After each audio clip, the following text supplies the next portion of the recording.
اعتداء على امرأة بشلوت. يعني هذا تصور في واقع، وربما يعني يقومون بتصوير هذه المشاهد ورفعها على اليوتيوب وما إلى ذلك ليؤكدوا أنه لا خط أحمر.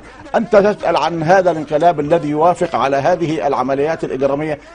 هذا في واقع الأمر يعني يؤكد أننا أمام انقلاب حتى ليس ملتزما لا حتى بالحد الأدنى للقيم والمعايير المصرية. نحن أمام انقلاب يمارس الفجر عيانا بيانا، ولا يعنيه رأي الناس فيه، وليس مهتما برأي الناس فيه، وليس معنيا بأي قيم ولا بأي تقاليد. يعني فكرة الاعتداء على المرأة ربما تستطيع أن تقول أنها جرت في 30 سنة من عهد حسني مبارك، يعني 1 2 3 مرات تقدر تعدهم، تقدر تعد يعني ما جرى.